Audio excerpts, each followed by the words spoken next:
कोई भी राजा हो, महाराजा हो, कोई भी यहाँ तक देवता हो, ऋषि हो, मुनि हो, किसी को नहीं छोड़ा। दुर्वासा ऋषि को कर दिया आपका, नारद का मोह भंग कर दिया, उनका उनका अपमान दूर कर दिया, परशुराम का अपमान दूर कर दिया। और अंश तो सब किसी काम का नहीं थे। ये हुआ आपका रावण है, कुंभकर्ण है, मेघनाथ है, उधर आप उसे देखिए, हिरण्यकश्यप है, हिरण्याक्ष है, 10 स्कंदर है, और एक नाम आता है जलंधर है। इतने सारे नाम तो मैंने आपको बता दिए, और पता नहीं कितने कितने भरे पड़े। अभी पूरी सृष्टि में कितनी बार युग का परिवर्तन हुआ, ये सब लोग आए, सबके अंदर अभिमान था। अभिमान किस चीज़ का था कि मैं पृथ्वी का मालिक हूँ, भूमिपति हूँ, नरपति हूँ, राजा हूँ, महाराजा हूँ, मेरे समान कोई दूसरा नहीं है, हमने सबको मार काट के जीत लिया। तो भगवान फिर उन्हीं जो लोग हारे हैं उनको जिताने के लिए वो धरती पर आते हैं। तो ऐसे ही एक घटना घटी। आज को बहुत ही बता रहा हूँ मैं, बहुत पुरानी बात है, बहुत पुरानी बात है। अब तो हमारे पिताजी जीवित नहीं है, जीवित उनको ख़त्म हुए 59 साल हो गया। 67 में उनकी डेथ हुई थी। मैं बहुत छोटा था, 67 में उनकी डेथ हुई थी। तो वो भजन गाते रहते तो मैं भी सुनता था। तो लेकिन सुनने में यही कि ज़्यादा सुनना था, समझदारी तो जो थी नहीं, लेकिन मैं उन भजनों को याद जरूर करता था। याद कर लेता था बस, चाहे समझ में आए चाहे ना आए, सुन लिया तो उसको कहीं ना कहीं कॉपी में लिख लिया, उल्टा सीधा जैसे भी हो, फिर दोबारा अगर उन्होंने उसी को रिपीट किया तो हम सुन लेते थे। तो एक बड़ा उनका पुराना भजन है, उस भजन को मैं गा रहा हूँ। उस भजन में खास बात जो है वो आपको बता रहे हैं, आपके लिए बहुत ही अनुकरणातीत होगा, अनुकरणीय है। सोचिएगा, समझिएगा क्या कह रहे हैं राजश्याम, क्योंकि इतना पुराना जो कभी इतिहास को मिलेगा नहीं। और मैं समझता हूँ कोई माइकलाल अभी तक बता भी नहीं पाए, नहीं बता पाएगा, क्योंकि जानकारी नहीं है।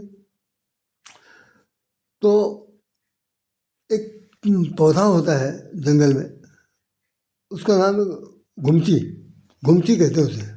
उसके अंदर एक फल निकलता है जो लाल होता है। उसका मुंह जो लाल, उसके मुंह पर जैसे आप मोती समझते हैं, मोती, लाल रंग की मोती है, मूंगा, ठीक इसी टाइप का होता है। मूंगा तो है, पत्थर है, छोटा बड़ा किया जा सकता है, लेकिन उसका एक ही साइज़ है, एक ही साइज़ है। जैसे वो फल, चूँकि फल है, फल निकल छोटे दाने टाइप के होते हैं, निकलते हैं। और उसके ऊपर का हिस्सा जो होता है, ठीक ऊपर का हिस्सा, वो काला होता है, और बाकी वो इतना सुर्ख लाल होती है कि वो आपके हीरे मोती जवाहरात से संबंधित या बड़े बड़े जो जितने आपके ये मूंगा मोती, इन सब का सामना करने में अपने आप को सक्षम समझता है। हैरान मत होइएगा जो मैं कह रहा हूँ। ये चीज़ें पहले खास तौर से इसको वो लोग रखते थे, ज्वेलर्स लोग जो सोना चांदी का काम करते हैं, वो लोग रखते थे, और वो तौल में रखते थे। उसकी वजन उनको बिल्कुल पता रहता था कि इतने तोला मासा रत्ती ऐसे करके उस भाग जब चलता था जो यूनिट, उस तरह से रखा जाता था। 1 मासा है, 2 मासा है, 1 रत्ती है, 2 रत्ती है, ये उसके बाद होता तोला आता था, तो रखा जाता था। उसके बारे में एक चीज़ लिखा हुआ उसमें, उसी चौपाई को, उसी भजन को मैं बता रहा हूँ। प्रभु जी से गर्व किया सोई हारा, प्रभु जी से गर्व किया सोई हारा। कह रहे हैं कि प्रभु जी से जिसने गर्व किया, वो चाहे जड़ हो चाहे चेतन हो, चाहे महात्मा हो चाहे वो कोई बहुत बड़े सिद्धक साधक और राधक हो, और चाहे वो देवी देवता हो, कोई हो, जिसने भी गर्व किया सोई हारा। प्रभु जी से गर्व किया सोई हारा। तो प्रभु जी से गर्व किए जंगल के घुमची। सुन लीजिए, जो चीज़ जंगल में पैदा होती है, एक पेड़ का फल है ये, तो उसमें लिखा हुआ भजन में कि प्रभु जी से गर्व किए जंगल के घुमची, तिनहु का मुँह काला कर डाला। उसके घमंड को दूर कर दिया पवन ने, कहा कि तुम ज़्यादा बढ़ो तो हो ना, अपना ज़्यादा सही ना बढ़ो। हमारे सामने, हमारी बनाई हुई चीज़ के सामने तुम अपने आप को एक्स्ट्रा ऑर्डिनरी न समझो, हम तुम्हारा मुंह काला कर दे रहे हैं। तिनहु का मुँह काला कर डाला, प्रभु जी से गर्व किया सोई हारा।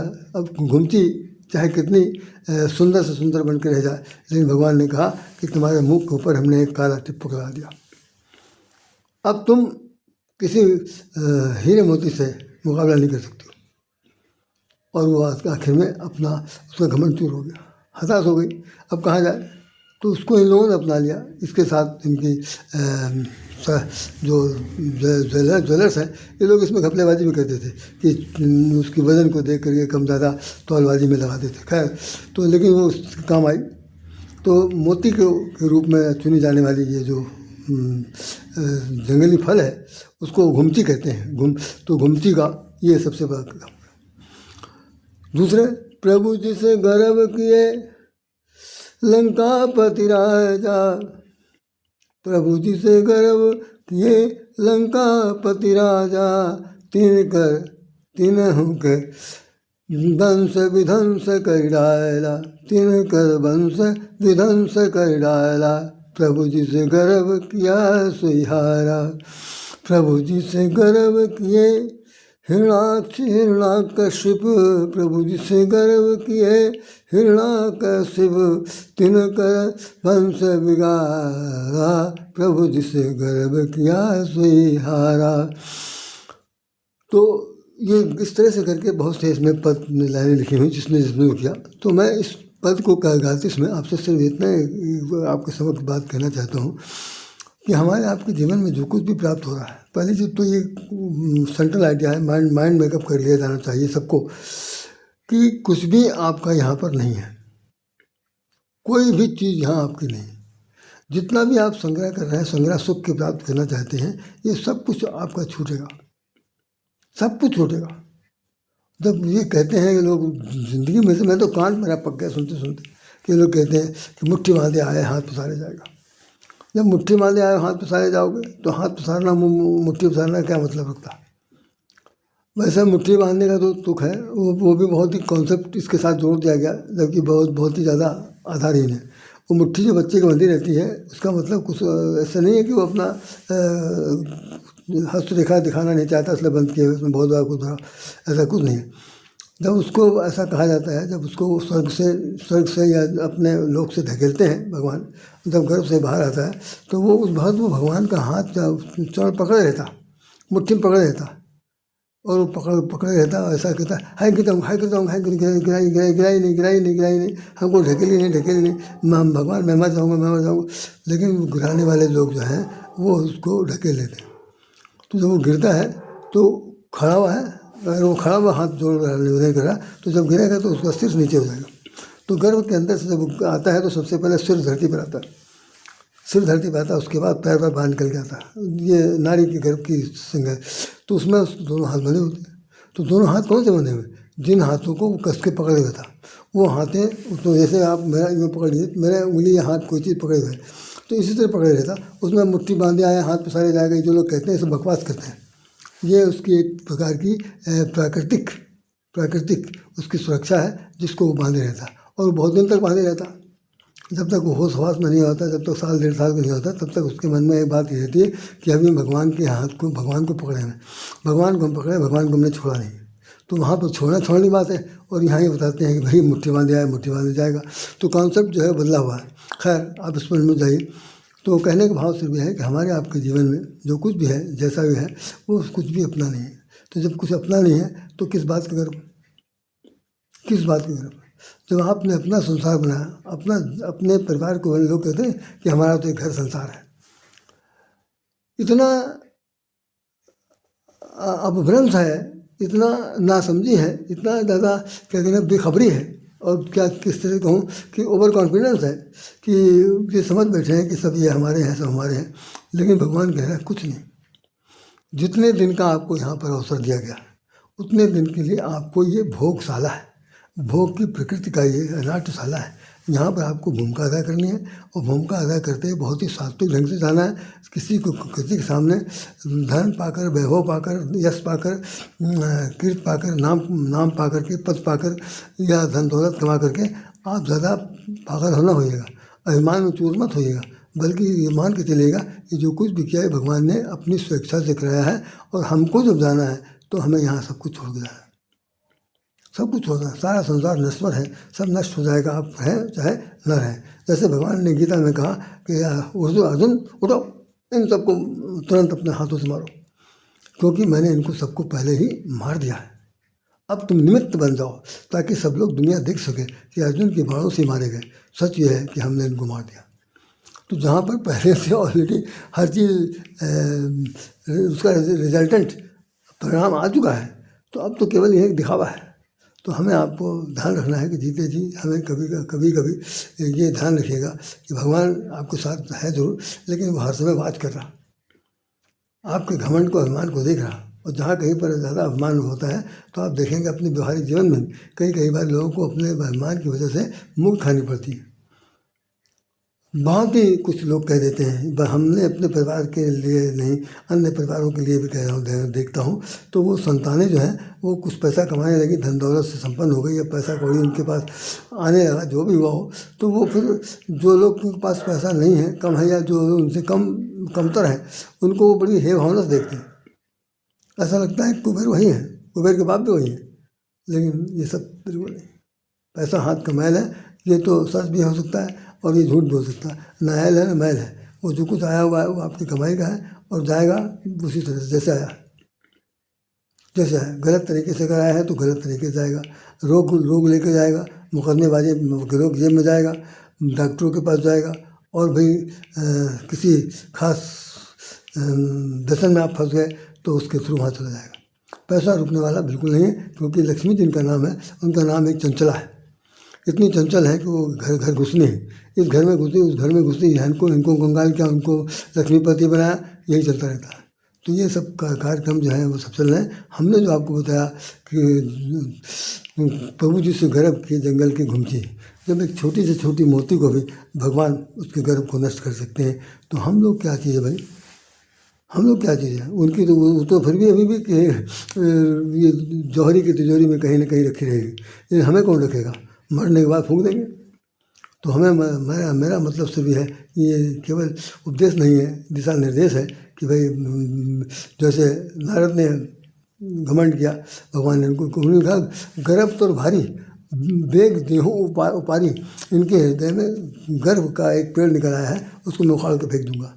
परशुराम आए, उनसे भी कहा एक बार कालों सुन नहीं, क्या बात कर रहे हैं आप, उड़ाई भरता, ये लीजिए धनुष बाण, छक्के छुड़ा दिए परशुराम के। जो परशुराम कह रहे थे कि राजा जनक से कि बेग दिखाओ मूल ना तू, पलटो जान लगे तोर समाजू, उसके अलावा वो कह रहे थे कि विपुल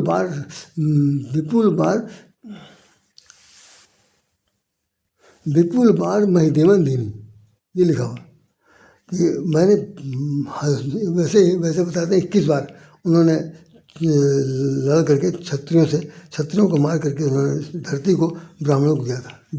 विपुल बार महिदेवन दीनी, महि मैंने धरती, देव मैंने देवता, धरती के देवता ब्राह्मणों को उन्होंने धरती हैंड ओवर कर दिया था।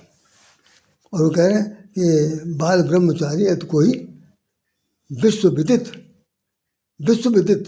क्षत्रिय कुलद्रोही, ये इतना सब बकते चले जा रहे हैं, भगवान सुनते चले जा रहे हैं।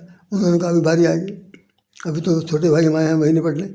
उसके बाद उन्होंने तुरंत कह दिया कि एक बार कालों सुन नहीं, जानते आप हम लोग पीठ नहीं दिखाते हैं, आइए। परशुराम के चक्के छूट गए। उन्होंने आखिर में हाथ जोड़ के प्रार्थना किया। आप रामायण पढ़ के देख लीजिए, जिसमें लिखा हुआ अवगुण बहुत कहो मैं ताता, देखिए माफ़ी मांग रहे हैं। ये उनके जो अभिमान था उसको कैसे उन्होंने चूर किया, अभिमान चूर होते हुए कह रहे हैं अवगुण बहुत कहो मैं ताता, क्षमा मंदिर दो भ्राता। आप दोनों भाई क्षमा के मंदिर हैं, मैं क्षमा मांगता हूँ। तो आप समझ सकते हैं कि संसार के एक से एक बड़े से बुलंद लोगों को भी उन्होंने भगवान ने मिट्टी मिला दिया। दुर्वासा ऋषि सबसे ज़्यादा श्राप देने वाले थे, ख़त्म कर दिया, सारी उनकी एकड़ी ख़त्म कर दी। तो मेरा मतलब है कि भगवान से डरो, ईश्वर से डरो, चाहे दुनिया से डरो चाहे न डरो, क्योंकि वो जिस वक्त उसकी आंखें टेढ़ी होगी तो फिर कोई माई का लाल बचा नहीं सकता, कोई माई का लाल बचा नहीं सकता। इसीलिए लोग कहते हैं भगवान आपकी निगाह टेढ़ी न हो, दुनिया कुछ भी करे कुछ नहीं हो सकता। तो मेरी तरफ से प्रार्थना है आपसे, आप लोगों से निवेदन है, ये तो हम एक तरह कहना चाहिए एक्सेप्शनल वे में बता दिया, केवल मेरे दिमाग में बात थी घुमची ऐसी चीज़ जो बहुत छोटी से छोटी है, लेकिन घमंड उसके पास बहुत दुगना चौगुना पचगुना था। उसको नष्ट करने भगवान ने भूमिका निभाई और मुँह काला कर दिया। तो बताइए अगर हमारा आपका मुँह काला कर देंगे तब क्या हालत होगी। ज़्यादा घमंड करेंगे, जहाँ कहीं जाएंगे वहाँ बेइज्जती हो जाएगी। तो भगवान से डरिए। भगवान से डरने का तात्पर्य ये नहीं है कि भाई थर थर थर थर काँप रहे हैं और उसके डर के मारे सब कुछ कर, नहीं। डरने का तात्पर्य सिर्फ इतना ही है कि आप ये मान के चलिए कि आप अगर कुछ भी गलत करेंगे तो भगवान के जो दो यहाँ पर परिचर बैठे हैं आपके दाएं बाएं पुट्ठे पर, ये सब डायरी में लिख रहे हैं अच्छा और बुरा काम। जिस वक्त आप यहाँ से वहाँ जाएंगे वहाँ बाकायदा ये खाता निकाला जाएगा, खाता निकाला जाएगा और सब सारा लेखा जोखा सामने आ जाएगा। और यहाँ तो जो कुछ यातना तफल मिलेगी वहाँ भी मिलेगी। एक घमंड का वो भी था जो संपाति जटायु का बड़ा भाई, वो भी बहुत बड़ा घमंड था। उसने कहा मैं उड़ करके जा सकता हूँ और सूर्य को पकड़ सकता हूँ, इतना मेरे पास साहस। और जब उड़ा आकाश की तरफ, तो सूरज की रोशनी, सूरज की जो तापमान था उससे जो है उसके पंख जलने लगे। तो जो जटायु था वो तो भागा पीछे मुड़ के वापस आया, लेकिन ये भागता चला गया कि देखते हैं क्या होगा। आखिर में वो वहाँ से धड़ाम से नीचे गिरा, तभी तो वो घायल हो गया था। यही बात बताते हैं समुद्र तट के ऊपर जिस वक्त वो है एक गुफा में बैठा जिंदगी काट रहा। तो कहने का मतलब है कि भगवान से बैर तो करना न करना तो मूर्खता होगी। सिर्फ यह है कि अभिमान मूलक तत्व अगर आपके दिल में है तो उसे निकाल दीजिए, नहीं तो कभी भी किसी के द्वारा, चाहे घर के परिवार के द्वारा, बच्चों के द्वारा, पोती पोतों के द्वारा, नाती पोतों के द्वारा, दोस्त मित्र के द्वारा, किसी के द्वारा भी आपका अपमान हो सकता है यदि आपने कोई ऐसी हरकत की जिसमें आपका अभिमान जो है वो सिर पर नाच रहा हो। तो ये हमने आपको एक व्यवहारिक जीवन का सच बता दिया जो हमने अपने पिताजी से ये सीखा था। और ये सन 64-65 की बात होगी, क्योंकि 67 में तो उनकी डेथ हो गई थी। इतने समय पहले की बात है। आज तक मुझे वो याद है कि प्रभु जी से गर्व किया सोई हारा, प्रभु जी से गर्व किए जंगल की घुमती, तिन्हों को मुँह काला कर डाला, जब प्रभु जी से गर्व किया सोई हारा। तो हारने की ज़रूरत नहीं है, जीतने की ज़रूरत है। कैसे पूछिए मुझसे, कैसे जीतेंगे? जीतने का एकमात्र सहारा है कि हम राम के हैं, राम हमारे हैं, भगवान मेरे हैं। तो जब हमारा तुम्हारा रिश्ता ऐसा जुड़ गया तो उसमें अभिमान कहाँ रहा? एक दूसरे का अपना तो जो है ना वो नौका पार कर देगा। तो एक लाइन मैं बता दूँ, तेरी नौका होगी पार हे मनुआ बदले सीताराम, वे मनुआ बदले सीताराम, वे मनुआ बदले सीताराम, तेरी नौका होगी पार बदले मनुआ सीताराम। इसी के साथ ये यहीं विराम देता हूँ और इसी पद की इस लाइन पर हम फिर कभी बोलेंगे। लेकिन मेरा सब्जेक्ट आज का वो दूसरा था, नहीं हो पाया, कोई बात नहीं, हम फिर कल बात करेंगे। तब तक के लिए मुझे आज्ञा दीजिए। भजले सीताराम रे मनुआ भजले सीताराम। जय श्री राम, जय श्री कृष्ण, जय श्री कृष्ण राधे। मेरी तरफ से सबको हृदय से नमन। और जहाँ तक हो सके आप अपने इस चैनल को सब्सक्राइब करिए, हमें भी अनुग्रहित करिए और लोगों को लाभान्वित कराइए। जय श्री राम।